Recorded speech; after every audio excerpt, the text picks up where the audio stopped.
Pasar Sayil Indah? Ada perwakilan yang bisa maju ke depan? Ada pedagang? Satu orang? Oh ya, silakan. Jadi aspirasinya disampaikan langsung oleh pedagang ya Pak. Bapak dengan siapa?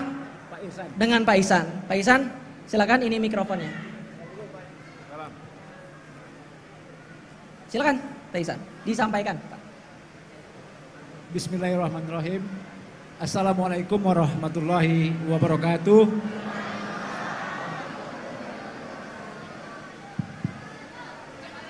Izin Pak Anies, perkenalkan nama saya Irsan.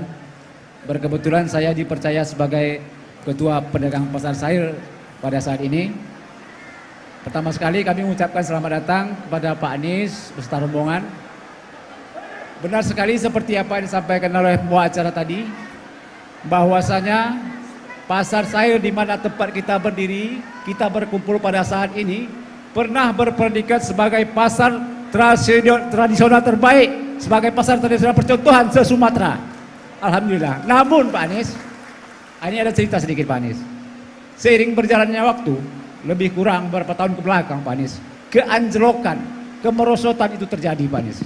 Sementara kami di sini masih banyak pedagang yang berharap, yang menggantungkan nasib di pasar ini Pak Anies.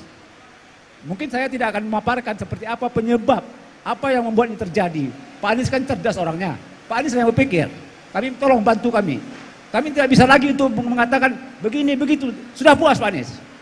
Memang pada saat ini pengelolaan pasar di bawah, sepenuhnya di bawah naungan Pemko, dalam hal ini Dinas Perindustrian. Namun pada sampai saat ini kami masih saja seperti ini Pak. Pedagang kami lebih kurang 70% sudah meninggalkan pasar. Pengunjung kami juga sudah kehilangan pengunjung pasar. Ya barangkali Pak, banyak faktor yang menyebabkan hal tersebut, di mana maraknya pedagang liar, maraknya pasar kaget, swalayan dengan semena-mena berdiri di depan kami Pak. Tolong bantu kami. Pada kesempatan ini saya juga ingin mengatakan bahwasanya Pak Anies, kami mendesak Pak Anies pada kesempatan ini, bagaimana Pak Anies bisa mengembalikan setidaknya Pasar Sayil ini kembali seperti dulu lagi. Karena kami tetap ingin, berharap mencari nafkah, mencari rezeki, menghidupi keluarga kami di sini Pak Anies. Seperti yang tertulis di belakang Pak Anies, kita tengok kalimat, pasar tulang punggung perekonomian rakyat. Ya. Jangan biarkan kami kurus kering, tinggal tulang. Baik Pak Ihsan, terima kasih Pak Ihsan. Presiden dulu. Ya, silakan Pak Ihsan. Pak Anies dijawabnya nanti ya. Iya. Selain Pak Ihsan,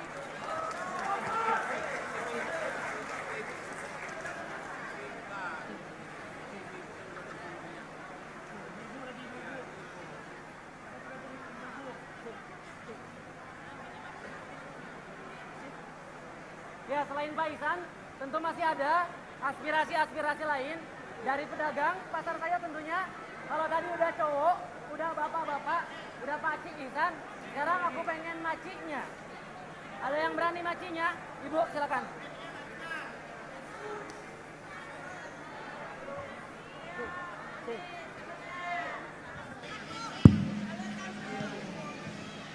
Cek, silakan.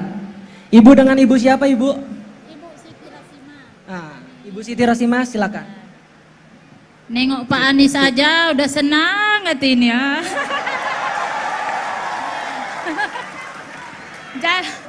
Jadi lupa mau nanya apa. Ya, hidup Pak Anies ya.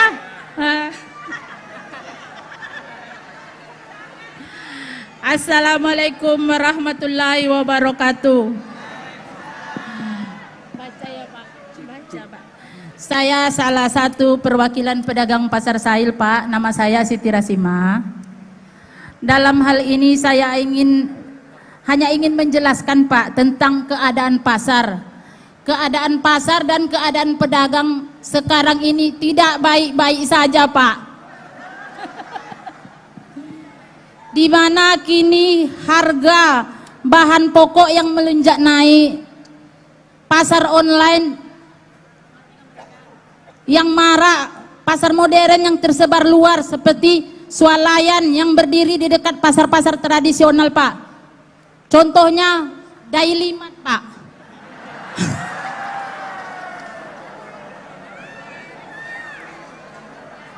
Semenjak berdirinya Daily Mart itu, Pak, 70% kami mati di sini, Pak. Kami sudah mengadukan ke aparat-aparat semuanya, Pak. Tidak ada yang berani membongkar perizinan Daily Mart itu, Pak. Sampai sekarang. Harapan kami, semoga Bapak duduk biar bisa Bapak membongkar perizinannya itu, Pak. Iya, ya. Oke. Seandainya Pak Anies terpilih menjadi Presiden RI 2024-2029, apa program Bapak untuk meningkatkan dan menghidupkan kembali pasar tradisional, terutama pasar tradisional di Pekanbaru ini, Pak? Ya. Terima kasih. Terima kasih. Izin foto dulu ya. Nanti aja Ibu, nanti belakangan ya, belakangan. Nggak apa-apa. Aduh.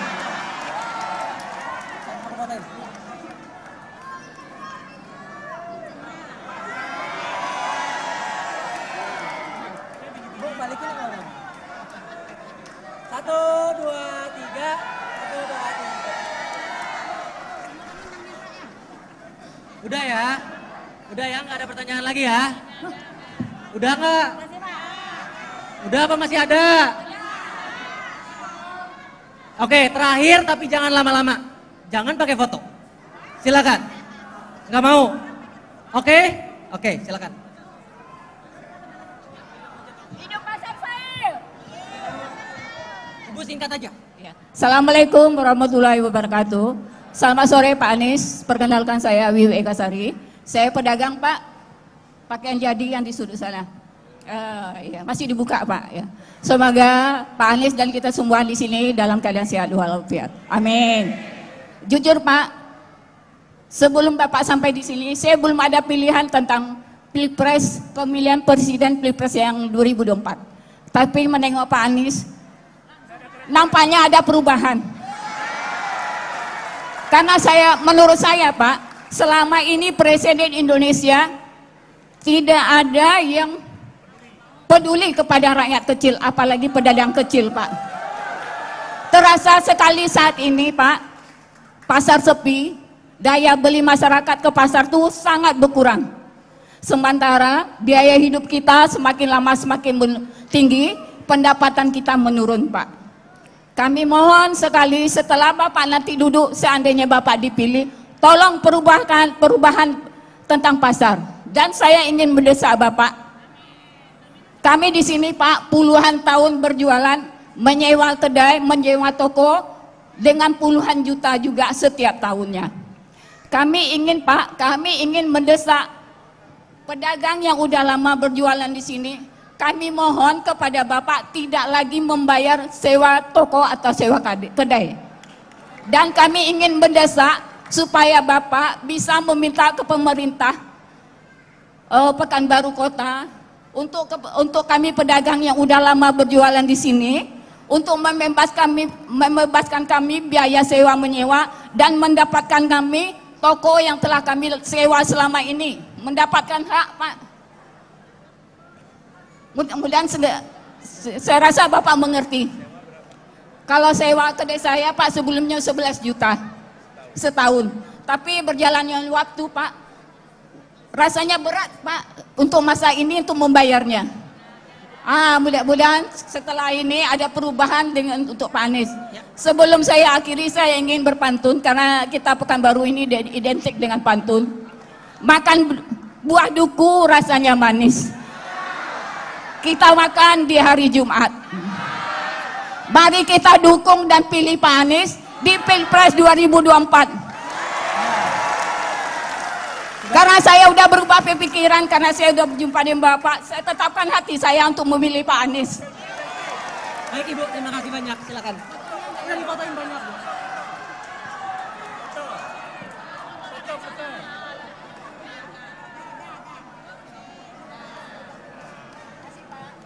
Baik, terima kasih. Waduh, pedagang ini antusiasmenya luar biasa ya Pak ya. Sulit sekali mengatur pedagang ini. Oke, tapi poinnya Pak Anies sudah catat semua. Tadi Pak Anies sudah mendengar aspirasi, keresahan, dan harapan-harapan dari teman-teman pedagang. Tapi tahan dulu Pak responnya, nanti sekaligus. Pak Anies sudah punya jawaban? Sudah siap Pak Anies? Kalau sudah siap, kita masuk ke segmen kedua. Gimana Anies?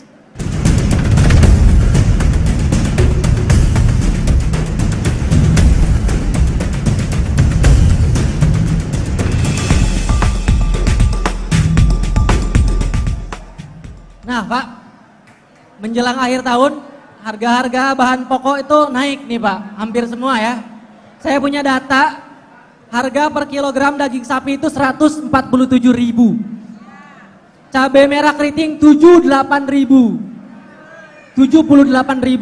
Bawang merah 32.000. Minyak goreng 16.000. Apalagi nih yang belum disebut? Wah.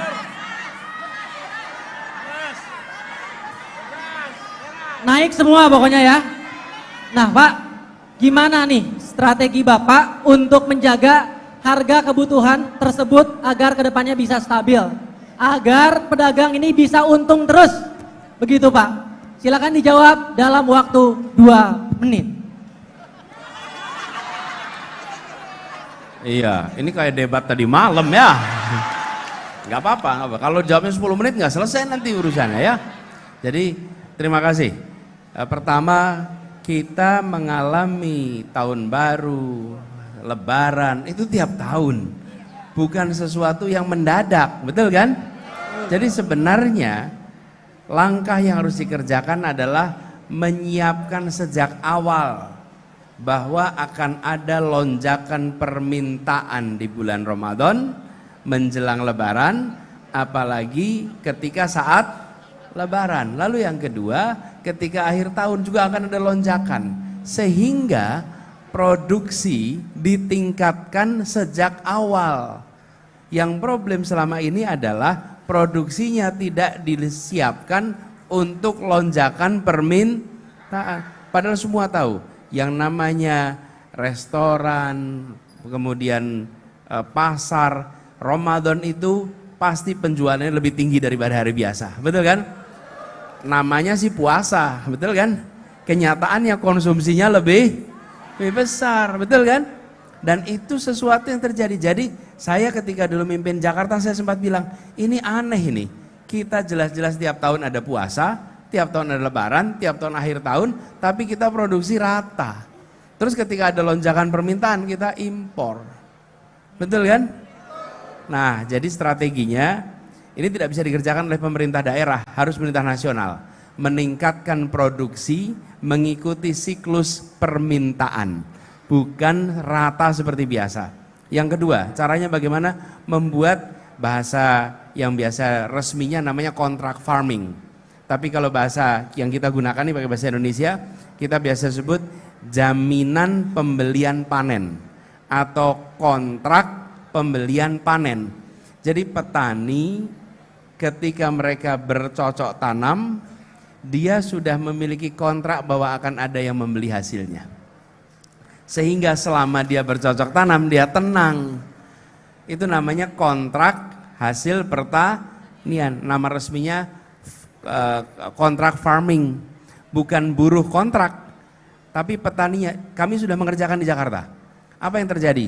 Petani itu membentuk, kan ada Gapoktan ya, gabungan kelompok tani.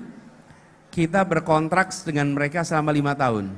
Jadi selama 5 tahun petaninya hidup tenang, karena dia tahu akan ada DKI yang membeli hasil pertanian. Dengan kontrak itu dia bisa kredit alat-alat pertanian. Dengan kontrak itu dia bisa, kalau ada kebutuhan pupuk, kebutuhan kimia, dengan mudah dia mendapatkan pinjaman. Kenapa? Karena ada kontrak yang akan membeli. Nah, dengan cara begitu maka kebutuhan kami nih wilayah bisa dibuat sesuai dengan produksi. Jadi itu yang kita bisa kerjakan. Dengan cara begitu insya Allah kita akan bisa menangani lonjakan harga sehingga semuanya menjadi lebih stabil. Gitu ya. Oke, pertanyaan kedua Pak Anies. Nih Pak, tadi ada cerita juga dari Bu Wiwi ya kalau nggak salah ya. Nih pasar sepi. Awalnya akibat COVID ya, akibat pandemi. Tapi buktinya setelah pandemi juga masih sepi aja. Berarti ada satu hal lain yang terjadi. Nah, kebiasaan masyarakat ini berubah sekarang. Pada suka belanja online katanya Pak. Akibatnya pasar-pasar tradisional yang fisik ini jadi sepi. Nah, kira-kira Pak Anies punya solusi nggak Pak? Supaya pasar tradisional ini bisa ramai lagi ke depannya. Gimana Pak? Ya, pasar tradisional tidak boleh mati, harus dirawat, dikembangkan, dan itu ciri dari bangsa kita, ya. Dan di pasar tradisional itu terjadi interaksi lebih dari sekedar transaksi rupiah, kan saling kenal, betul tidak? Antara pedagang dengan penjual juga, walaupun ketemu tiap waktu, tawar-tawaran terus tiap waktu, benar tidak? Disitulah kemudian ada ikatan kebersamaan. Jadi pasar tradisional itu bukan sekedar tempat jual beli barang, ini adalah simpul persaudaraan dalam masyarakat. Itu pasar tradisional. Nah, ini harus dilakukan modernisasi. Jadi kalau tadi diceritakan pasar Sail ini dulunya termodern, dulunya terbaik, tapi barangkali tidak mengikuti perubahan tuh. Akhirnya menjadi seperti sekarang yang dipandang tertinggal. Apa yang dilakukan? Pasar tradisional dijaga, tapi dilakukan perapian. Kami mengerjakan di Jakarta tanpa menggusur, tanpa memindahkan pedagangnya. Jadi tetap pedagang di situ. Tapi pasarnya dibuat rapi. Dan ciri pasar yang rapi, saya sering katakan, kalau datang ke pasar yang rapi apa? Tidak ada aroma. Begitu tidak ada aroma, artinya pasarnya bersih, rapi. Dan ini harus kita kerjakan. Melakukan upgrade, peningkatan kualitas pasar supaya tetap ada pasar tradisional tetapi lebih modern, lebih rapi. Dan itu artinya pemerintah alokasikan anggaran yang cukup untuk bisa melakukan revitalisasi pasar, tapi jangan pasarnya direvitalisasi, pedagangnya dipindah. Kalau itu bukan revitalisasi, itu namanya pemindahan pedagang. Yang kita lakukan revitalisasi. Dengan begitu mau tidak mau kita harus mengikuti perubahan zaman. Kalau tidak ketinggalan. Begitu jawabnya. Jadi yang fisik dijaga, yang online juga bisa untung gitu Pak ya? Ya. Jadi adil. Baik, itu mungkin sesi yang membahas soal isu pasar dan ekonomi. Tapi kita masih punya banyak sesi. Pak Anies tentu masih semangat Pak Anies? Siap. Sesi berikutnya akan makin panas. Saya kasih saran ke Pak Anies untuk bisa kontrol emosi. Pak Anies, karena tadi malam emosian itu trending di Twitter Pak. Kata emosian itu trending. Ada yang emosi? Ada Pak yang emosi. Tapi saya nggak tahu siapa ya Pak. Aduh. Langsung aja karena Pak Anies sudah siap, kita masuk ke segmen 3, Jawab Nis. Ini kalau boleh di sini duduk dong, kasihan yang belakang nggak bisa lihat. Duduk. Nggak apa-apa di sini, tapi duduk biar yang belakang bisa lihat. Anda juga jadi nggak capek, ya. Ayo duduk. Baik, kita masuk ke segmen 3, diulangi Jawab Nis.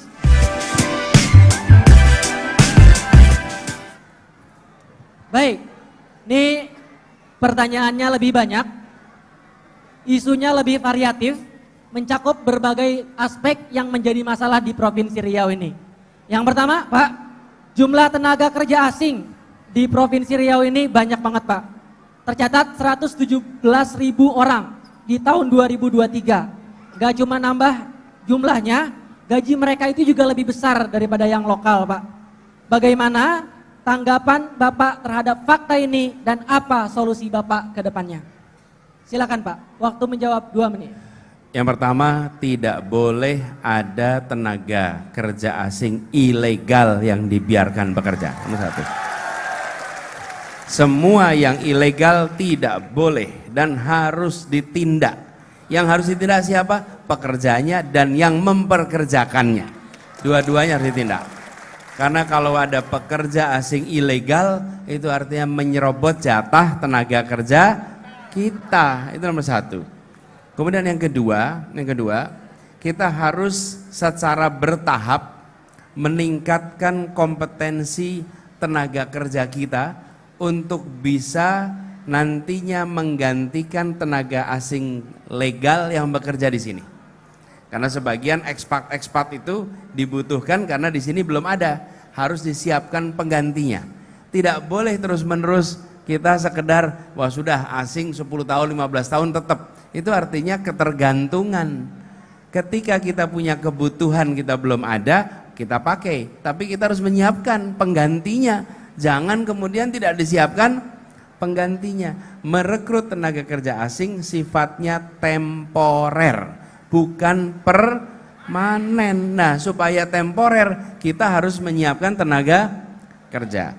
Lalu yang tidak kalah penting adalah selalu ada kebijakan melibatkan tenaga kerja lokal. Proyek apapun tenaga kerja lokal harus diberikan tempat dan harus gajinya layak. Kalau itu saya punya pengalaman di Jakarta, ketika upah minimum itu ditetapkan, saya sampaikan, kita menetapkan bukan sekedar sesuai aturan, tapi sesuai prinsip keadilan, gitu. Cukup Pak Anies, terima kasih. Jadi itu isu anak muda ya, anak-anak muda Riau, ingat Pak Anies tadi udah punya solusi untuk masa depan kita di dunia karir nanti. Begitu ya. Ada pertanyaan berikut, kita agak geser sedikit Pak. Kali ini persoalan infrastruktur. Jadi PR terbesar salah satu dari Provinsi Riau adalah terkait infrastruktur jalan juga jembatan Pak. Apalagi kondisi jalanan dan jembatan di daerah Indragiri Hilir, Rokan Hilir, Pelalawan, dan Meranti. Katanya banyak yang rusak parah, betul nggak tuh? Waduh, betulnya marah gitu ya Pak. Kayaknya udah lama nggak diperbaiki Pak. Nah Pak, katanya pemerintah ini juga sering berkelit Pak. Suka lempar-lemparan tanggung jawab, kata provinsi ke pusat, kata pusat ke provinsi. Nah gimana Pak, solusi dari Bapak supaya jalan-jalan di Sumatera ini kedepannya bisa bagus. Dan jalan bagus ini bukan cuma hak warga Bapak di Jakarta, tapi warga semua orang di Indonesia. Begitu Pak, silakan dijawab. Tadi pagi saya mampir ke Binjai dan ke kampung, jalannya luar biasa, tanpa aspal. Lalu bergelombang dan berlumpur. Dan saya sampaikan tadi, karena itulah mengapa kita perlu pemerataan pembangunan. Jangan hanya membangun di satu tempat. Seperti membangun IKN itu hanya satu tempat. Nah, uang yang sama bisa dipakai untuk membangun jalan-jalan di seluruh wilayah Indonesia, bukan hanya membangun di satu tempat. Nah, dengan cara begitu jalan tak berbayar harus ditingkatkan kualitasnya. Jadi nomor satu, identifikasi jalan rusak. Jalan rusak prioritas untuk diperbaiki. Sesudah itu kemudian jalan-jalan yang belum terbangun dengan baik itu dibangun. Dan ini memang harus berbagi tugas, tidak bisa hanya pemerintah daerah saja, juga tidak bisa pemerintah pusat, tapi harus kerja bersama. Dan kami pernah merasakan, saya kebetulan bersyukur sekali pernah tugas di kabinet, kemudian pernah juga tugas di kepala daerah. Jadi merasakan betul bahwa salah satu masalah yang harus diperbaiki adalah koordinasi antara pemerintah pusat dengan pemerintah daerah. Jadi kalau pemerintah daerah itu sering harus bekerja sendirian. Pemerintah pusat tidak selalu memberikan dukungan. Nah, kami akan prioritaskan bukan hanya jalan berbayar, namanya jalan tol, tapi justru harus meningkatkan kualitas jalan tak berbayar. Jalan gratis nih. Jadi kenapa jalan ini penting? Industri kecil, usaha mikro, lewatnya mana? Jalan ini, jalan yang tak berbayar. Bila jalan itu diperbaiki, maka barang-barang akan dengan mudah sampai ke perkotaan.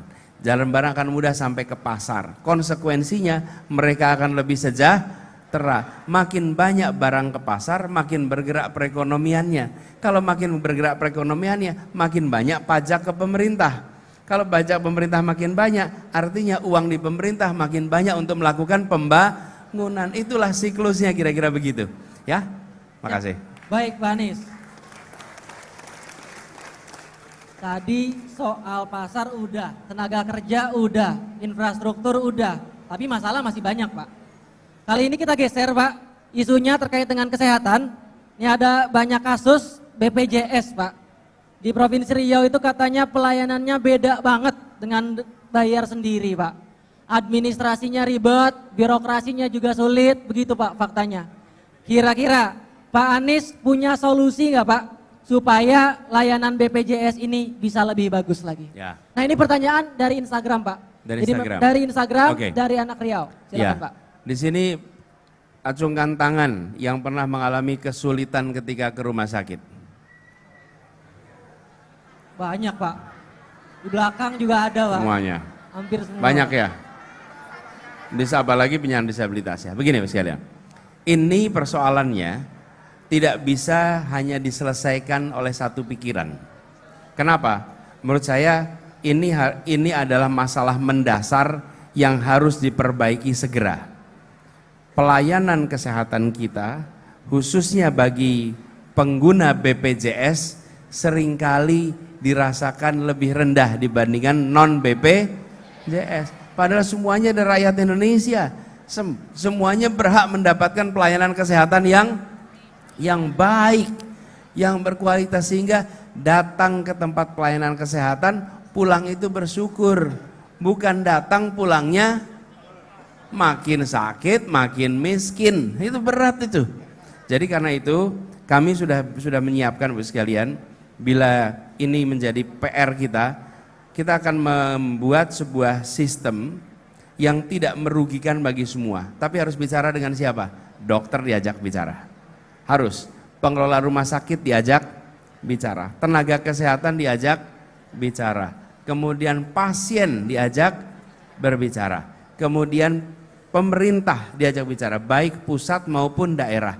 Duduk bersama-sama menata ulang sistem ini supaya BPJS bisa jalan tapi pelayanan juga baik, termasuk untuk dokternya, termasuk untuk perawatnya, karena mereka pun hari ini merasakan tekanan yang sangat besar.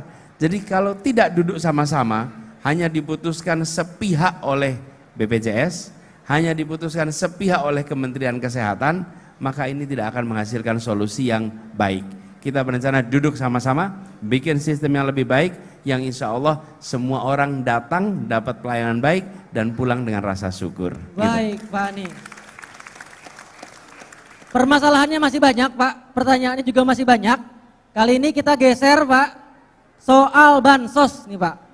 Ini saya dengar satu isu, katanya Pak Cik Anies, maaf nih kelupaan tadi, Pak Cik Anies ini mau melakukan perubahan nih Pak.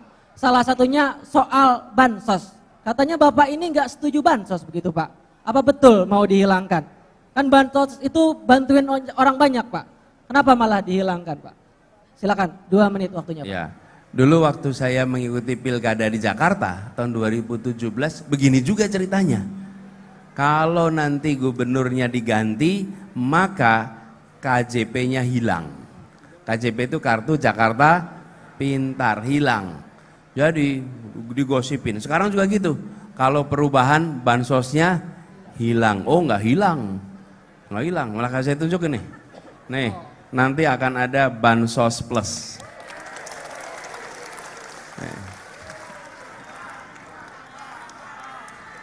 Yo. Bukan hilang malah dilebihin Pak ya. Saya muter. Dikasih plus. Kebaca kan? Ya nih gini, gak usah orangnya muter, tulisannya aja yang muter. Jadi Bapak sekalian, insya Allah kita siapkan bansos plus. Artinya apa? Manfaatnya ditingkatkan, pelayanannya diperbaiki, dan penerimanya pun diperbaiki. Banyak keluhan yang seharusnya terima belum terima, tapi juga ada keluhan yang seharusnya tidak terima malah terima. Betul nggak tuh? Nah, jadi kita ingin ini diperbaiki, namanya apa? Bansos plus. Jadi bukan hanya diteruskan, ditingkatkan. Gitu jawabannya. Oke, makasih. Nah, waktunya masih ada tapi nggak apa-apa, seperti debat udah selesai nih. Baik, Pak Anies silakan duduk kembali Pak Anies. Ya, Pak Cik, kita masih punya beberapa pertanyaan. Kita semua tahu bahwa provinsi ini terkenal oleh dua komoditas utama. Yang pertama itu karet dan juga sawit. Kira-kira Pak Cianis punya program khusus nggak untuk petani karet dan juga kelapa sawit? Silakan Pak Anies. Makasih. Paling tidak 4 hal. Satu adalah subsidi untuk pupuk dan bibit. Itu akan kita siapkan. Nomor 1, itu paling penting. Kemudian yang kedua adalah banyak yang memiliki problem dengan status tanahnya. Karena itu di sini akan kita siapkan reforma agraria sehingga memiliki kejelasan atas status tanah. Kemudian yang ketiga, kita semua menyadari perlu ada sertifikasi. Kita akan siapkan sertifikasi untuk Indonesian Sustainable Palm Oil yang proses sertifikasinya kita buat supaya lebih mudah, lebih simple, supaya semua bisa mendapatkan dengan mudah. Yang keempat adalah akses permodalan. Karena mereka membutuhkan permodalan yang cukup, insya Allah 4 itu yang kita ingin kerjakan. Dan mudah-mudahan dengan begitu petani karet, petani kelapa sawit, mereka akan bisa tumbuh berkembang di Riau ini. Gitu. Baik Pak Anies. Pertanyaan selanjutnya ini soal pinjol ilegal Pak. Ternyata Provinsi Riau ini angka pinjol ilegalnya cukup banyak Pak. Nomor 4 satu Sumatera. Nah itu kan meresahkan sekali Pak ya. Karena harga-harga naik tapi upah nggak naik-naik. Mereka ini larinya ke pinjol gitu Pak. Nah gimana kira-kira Bapak punya solusi gak terkait dengan kondisi ini? Silakan Pak Anies. Iya, saya terkejut melihat data itu. Bahwa ternyata, boleh tunjukin datanya tadi. Bahwa ternyata Provinsi Riau itu jumlah pengguna pinjol online itu nomor 4 tertinggi di Indonesia. Di Sumatera. Di Sumatera. Jadi ini perlu ada penyelesaian khusus. Kami sampaikan sekalian, judi online, pinjol ilegal, itu semua akan menjadi prioritas kita untuk diberantas. Mereka harus ditiadakan. Ada yang online legal. Kalau online legal ada ikut aturan. Tapi yang pinjol ilegal ini bermasalah. Dan di situ yang bunganya bisa fantastis, cara menagihnya sadis. Bunga fantastis, tagihan sadis. Ini yang harus kita perangi. Dan kita dua sisi. Satu memerangi mereka, yang kedua, kenapa sih pinjam? Karena ada kebutuhan, betul tidak? Nah, kebutuhan ini harus ada solusinya. Bapak Ibu sekalian, ini pengalaman kami di Jakarta. Di kampung-kampung yang PKK-nya membentuk koperasi PKK, maka warganya terbebas dari jeratan pinjol. Kenapa? Ada koperasi simpan pinjam. Tapi yang tidak ada di situ pada terjebak. Jadi salah satu solusi yang bisa kita kerjakan di tingkat warga, membentuk koperasi simpan pinjam. Dan koperasi-koperasi harus dibangun. Kami berencana untuk mengembalikan peran koperasi di dalam meningkatkan perekonomian rakyat kebanyakan. Termasuk di masyarakat pedagang. Sehingga koperasi ini betul-betul bisa menjadi salah satu soko guru. Karena dalam kenyataannya sekalian, ketika kita menggunakan koperasi, kesejahteraan itu merata, kesempatannya merata. Jadi kami berencana untuk melakukan itu. Kemudian yang kedua adalah peningkatan lapangan pekerjaan. Karena banyak yang pinjam karena tidak punya pendapatan. Nah, lewat apa? UMKM yang difasilitasi. Kemudian pemberian izin usaha yang dipermudah. Pemberian nomor induk NPWP yang dipermudah. Sehingga usaha mikro itu bisa berkembang dengan lebih cepat. Dengan cara begitu maka usaha mikro kecil meningkat. Lalu pemerintah diharuskan membeli kebutuhan kesehariannya dari UMKM yang ada di daerah setempat. Dengan begitu maka UMKM-nya punya izin usaha, punya NPWP, pemerintahnya bisa belanja lewat katalog daerah kepada UMKM sehingga UMKM-nya nanti hidup dan berkembang gitu. Baik, Pak Anies, terima kasih. Ibu nggak boleh. Iya, kita lanjut. Dari saya pertanyaan udah habis. Ibu, habis ini kita buka sesi publik tentunya. Tadi udah sama-sama kita bahas. Isu infrastruktur udah beres, isu pasar udah beres, isu lapangan kerja udah beres, isu pinjol udah beres. Nah, Pak Anies, habis ini saya akan lepas sesi diskusinya langsung bersama kawan-kawan di sini. Pak Anies siap? Lebih dari siap. Maka dari itu kita langsung ke segmen selanjutnya. Tanyain Nis.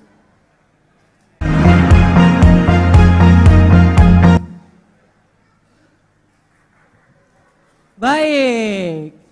Siapa yang nggak tahan untuk bertanya?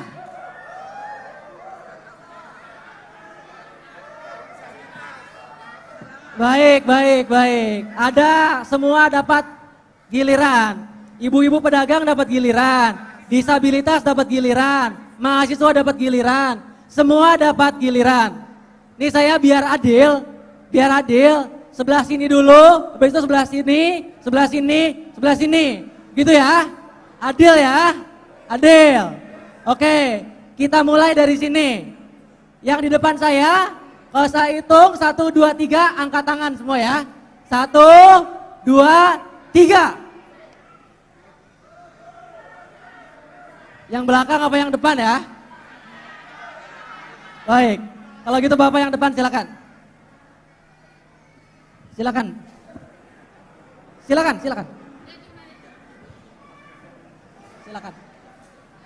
duduk di sini. Silakan.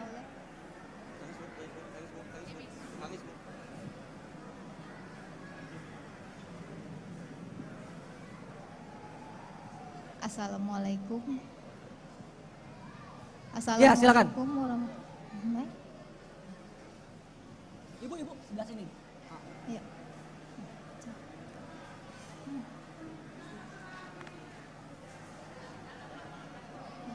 Assalamualaikum warahmatullahi wabarakatuh. Pak Anies, selamat datang di sini. Kami mewakili teman-teman disabilitas. Senang melihat Pak Anies. Saya mau bertanya tentang kesempatan kerja untuk disabilitas dan teman-teman tuli agar mereka setara sesuai dengan Undang-Undang Nomor 8 Tahun 2016. Bagaimana kesempatan kerja mereka supaya sama, setara dengan normal. Baik. Namanya sekali lagi? Namanya Agustian. Agus? Nama Agustian. Atau Uco. Terima kasih. Begini, teman-teman penyandang disabilitas memiliki hak yang sama untuk mendapatkan pekerjaan dan kehidupan yang layak seperti juga warga-warga yang lain, ya. Itu nomor 1. Kemudian yang kedua, seluruh peraturan terkait dengan penyediaan lapangan pekerjaan harus dilaksanakan oleh seluruh pemerintah dan juga perusahaan-perusahaan supaya ada kesetaraan. Dengan begitu mereka punya kesetaraan kesempatan. Dan saya ingin sampaikan di Jakarta kita sudah melaksanakan bahwa setiap ada rekrutmen pegawai maka minimal 1% adalah untuk penyandang disabilitas. Minimal. Dan itu sudah kami laksanakan. Jadi ketika saya bilang di nasional itu bukan rencana, itu meneruskan. Karena kita sudah kerjakan sebelumnya, gitu ya. Makasih Pak Agus. Ya, silakan. Terima kasih Bapak Ibu. Semoga bisa Silakan.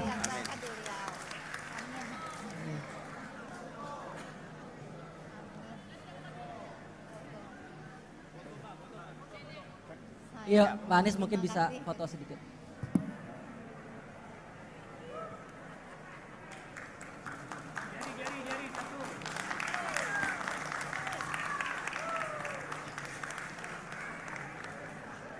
Iya, terima kasih. Silakan. Iya. Terima kasih. Terima kasih Pak Agus, silakan duduk.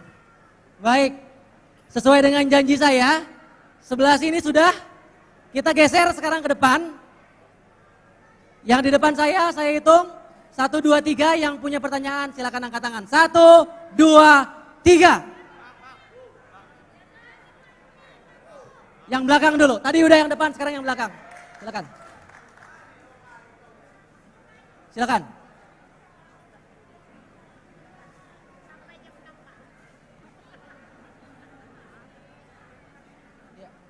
Silakan Bapak.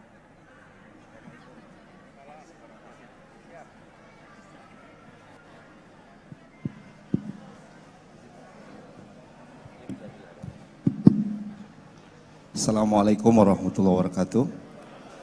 Terima kasih. Saya Yudi Irwan, Pak, salah seorang pengajar akademisi di Universitas Muhammadiyah Riau. Saya senang ketika Bapak punya narasi gagasan memajukan pendidikan. Di antaranya pemerintah hadir untuk memberikan tanah hibah agar beban operasional lembaga pendidikan itu rendah. Karena kontribusinya seperti Muhammadiyah telah besar. Saya bicara di Islamic Social Finance, Pak, seperti Al-Azhar. Itu mabanya, mahasiswa barunya lebih kurang dia ada 1082 orang di 2021. Karena tidak ada SPP, Pak. Tidak ada SPP. Karena tidak ada SPP. Ya, silakan lanjut. Karena tidak ada SPP-nya, Pak. Nah, artinya kalau dana hibah ini digeser dengan konsep Islamic Social Finance yang disebut wakaf, ternyata Al-Azhar mengelola 2 juta pertanian, 120.000 properti. Kalau hibah kan bisa diperjualbelikan, tapi negara hadir kalau wakaf tidak bisa diperjualbelikan. Karena tadi Pak Anies menyinggung sertifikasi. Nah, ini bagaimana ke depannya regulasi hibah itu menjadi wakaf sehingga pasar tradisional, lembaga pendidikan, UMKM dan seterusnya bisa maju. Terima kasih, Pak. Silakan Pak Anies dijawab. Pak Yudi, regulasi selalu terlambat dibandingkan inovasi. Inovasi itu bermunculan, regulasi itu selalu terlambat. Karena itu tugas negara adalah mempercepat munculnya regulasi untuk membuat inovasi itu bisa terlaksana. Jadi ini kan inovasi baru nih, regulasinya belum ada, disiapkan. Jadi justru negara menurut saya harus siap. Karena kita tidak boleh menghambat inovasi karena regulasi yang belum ada. Justru negara itu harus mempercepat. Jadi salah satu komitmen kami, kalau ada inovasi dan membutuhkan regulasi, maka kami akan segera menyiapkan regulasinya supaya inovasi itu bisa dilaksanakan dan meluas, gitu ya. Makasih Pak Yudi. Boleh foto, Pak, sekali, Pak.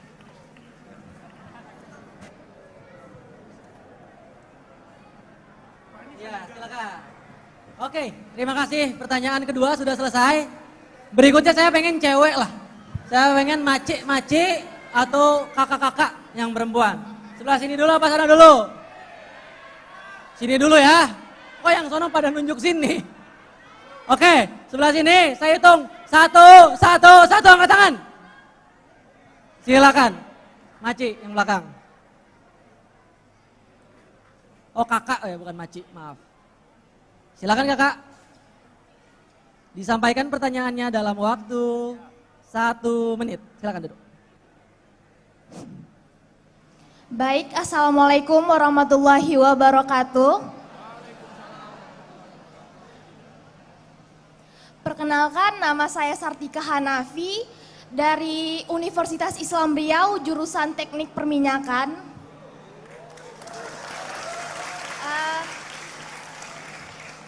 Baik Pak, sebelumnya saya cuma tahu Bapak adalah seorang menteri dan gubernur DKI. Dan setelah saya menonton channel YouTube Dapur Ngeh, saya tertarik dan semakin kesini Bapak semakin menarik.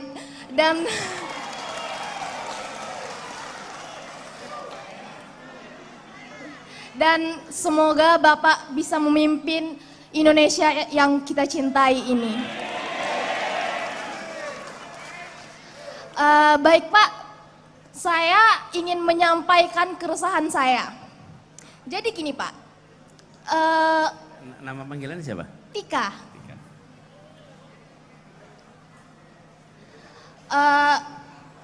Di Indonesia, mungkin ini bukan hanya keresahan saya, tapi juga keresahan anak-anak muda di seluruh Indonesia. Dikatakan bahwa atau kayak di Indonesia cari kerja itu harus ada orang dalamnya.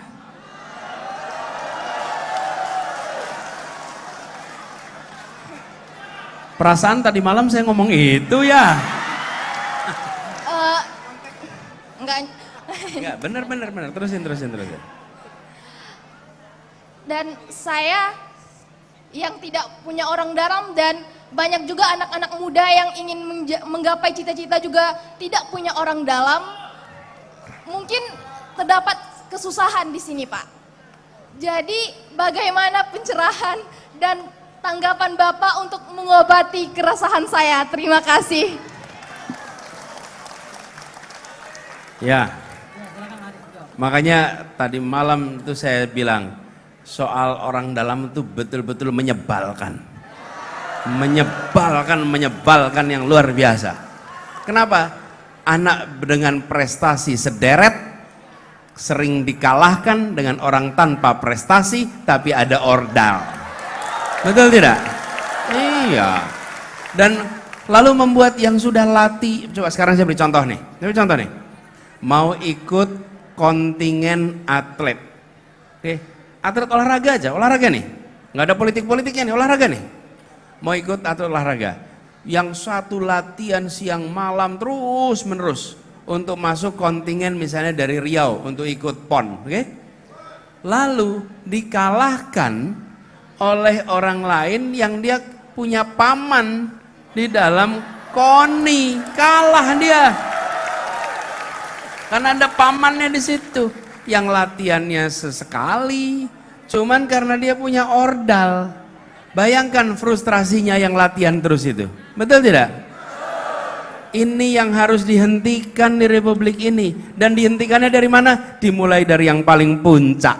Yang paling puncak tidak mempraktekkan ordal-ordalan dalam semua urusan. Nah, nih, kenaikan pangkat di TNI tidak pakai orang dalam. Kenaikan pangkat di polisi tidak pakai orang dalam. Kenaikan di dalam ASN tidak pakai orang dalam, tapi pakainya meritokrasi berdasarkan prestasi. Jadi yang bekerja keras, yang berprestasi mendapatkan kesempatan. Dan siapa yang diuntungkan dari praktek meritokrasi? Negara kita yang diuntungkan. Kenapa? Karena kita akan mendapatkan orang-orang yang terbaik di tempat-tempat yang strategis. Betul tidak? Nih, kalau sekarang perusahaan-perusahaan melakukan rekrutmen dengan prinsip kompetisi yang fair, yang untung siapa?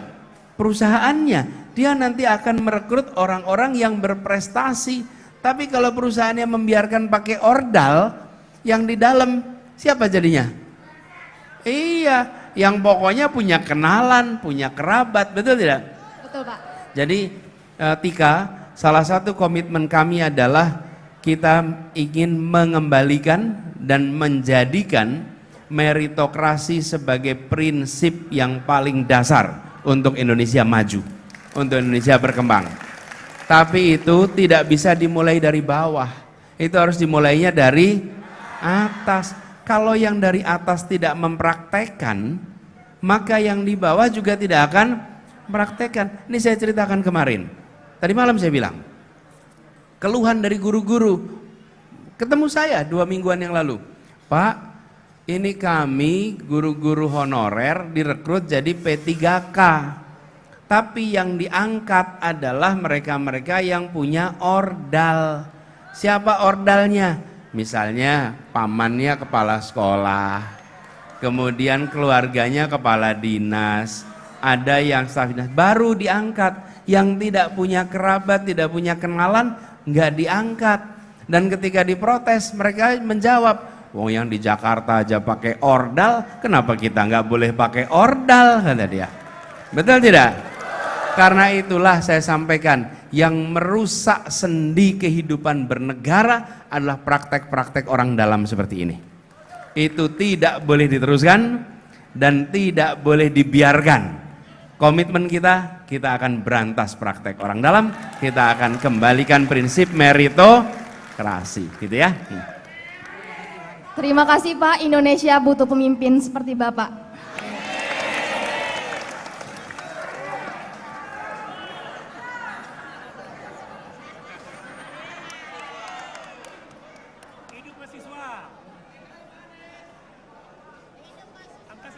Iya, silakan Pak Tika.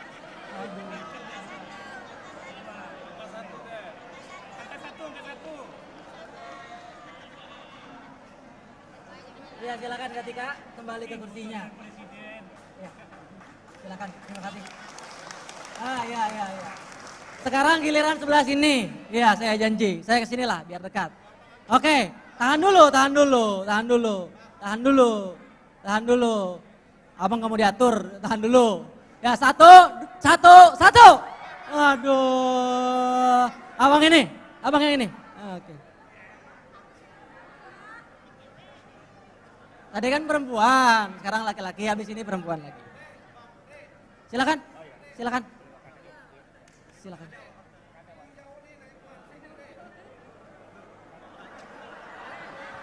Dia bilang mau Wakanda dulu katanya. Memang Wakanda apa? Oh, oke. Jadi Wakanda nomor, Indonesia forever. Siap. Silakan Abang. Terima kasih Pak Ci Anis, Mas Anis. Saya mewakili dari teman-teman NGO. Jadi kita punya lembaga Legal Culture Institute. Ini sudah kita melakukan penelitian dari 2017. Termasuk kami mengadvokasi Bang Novel Baswedan. Sampai saya dipantenin oleh seluruh polsek yang ada di Indonesia barangkali Bang. Di beberapa webinar kita di zaman COVID. Satu hal yang bermasalah di daerah, termasuk saya asli Riau, cuma beberapa kali melakukan penelitian di seluruh Indonesia. Riau termasuk daerah yang sangat bermasalah terkait dengan pengadaan, termasuk pengadaan infrastruktur, Pak Ci. Ini terkait dengan kong kali kong beberapa oligarki, kemudian oknum APH, dan kemudian dengan Pemda. Nah, jalan-jalan rusak ini sebenarnya adalah salah satu bagian dari faktor korupsi tadi, salah satunya itu. Nah, pertanyaan saya adalah, Bang Anis, Pak Ci Anis pernah menyinggung terkait dengan sistem, dengan kemudian ada keserakahan. Nah, kalau kita ambil teori Friedman, ada 3 hal, struktur hukum, legal substance, dan legal culture. Nah, perubahan yang paling mendasar adalah keserakahan, Pak Ci.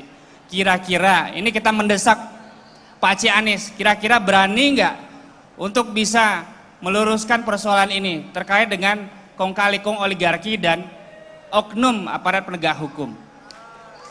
Dan kemudian bagaimana mengembalikan kutukan sumber daya alam yang ada di Riau, Mas Anis, Pak Ci Anis. Karena DBH yang dikembalikan ke Riau itu hanya sekitar 15,5%. Ya. Terutama untuk minyak bumi. Kira-kira sistem itu bisa dibalik nggak? Ya. 15 itu di pusat dan kemudian 84 itu dibalikin ke Riau. Baik, saya kira cukup. Terima kasih. Silakan. Pelan-pelan Pak dosen katanya. Ya, silakan Pak Anis untuk dijawab. Makasih Rizky. Dan terima kasih sudah menjadi bagian dari yang menjaga integritas di Riau ini. Boleh beri tepuk tangan buat Bung Rizky. Jadi ini salah satu hal yang harus kita perbaiki dan serius adalah bagaimana aparat penegak hukum tidak boleh menjadi alat kekuasaan untuk kepentingan komersial ataupun kepentingan politik. Aparat penegak hukum itu adalah untuk menegakkan hukum, bukan untuk kepentingan komersial, bukan untuk kepentingan politik. Nah ini yang harus diubah. Karena itulah kenapa kami sampaikan tadi malam. Kita ingin mengembalikan, jangan sampai Indonesia jadi negara kekuasaan. Indonesia harus tetap menjadi negara hukum, di mana penguasa diatur oleh hukum, bukan sebaliknya. Dan ini komitmennya lagi-lagi, Bung Rizky, komitmennya tidak bisa dari tengah, komitmennya harus dari puncak, Dan kalau dari puncak artinya dari level pemimpin nasional. Saya percaya bila itu diberikan garis yang tegas akan diikuti. Tapi selama ini tidak pernah ada perintah yang tegas terkait ini. Dan kalau ditanya, banyak sekali aparat penegak hukum yang tidak ingin juga terlibat. Tetapi mereka seringkali tidak kuasa. Betul kan? Karena nanti lewat ke atas, harus dari yang paling puncak. Dan itu salah satu komitmen kita, Bung Rizky. Kita ingin mengembalikan supaya ada wibawa lagi di dalam penegakan hukum, dan kita tidak ingin seperti yang kita hadapi sekarang, di mana rakyat kebanyakan tidak punya backup, tidak punya support dari aparat penegak hukum, dan ketika berhadapan dengan korporasi atau berhadapan dengan pihak yang kuat menggunakan aparat hukum dan kalah. Bahkan kami membuat tempat untuk laporan sekarang, namanya hotline, namanya apa? Hotline Paris, hotline pengacara gratis, yang tujuannya adalah untuk bisa kalau ada peristiwa-peristiwa lapor dan minta bantuan. Kemudian yang DBH, ini tentu harus dibahas, ini bukan persoalan sederhana, tapi prinsipnya adalah prinsip keadilan, supaya kebermanfaatan terjadi. Dan yang saya rasa penting sekali untuk dikoreksi adalah soal kebocoran. Kebocoran di mana? Di sisi penerimaan. Banyak dari yang kita lakukan tindakan itu kebocoran di sisi pengeluaran. Sementara kebocoran di sisi penerimaan seringkali lolos. Dan kalau itu kita koreksi, mudah-mudahan nanti akan bisa lebih banyak lagi manfaat yang didapat di sini. Gitu ya, Bung Rizky? Makasih.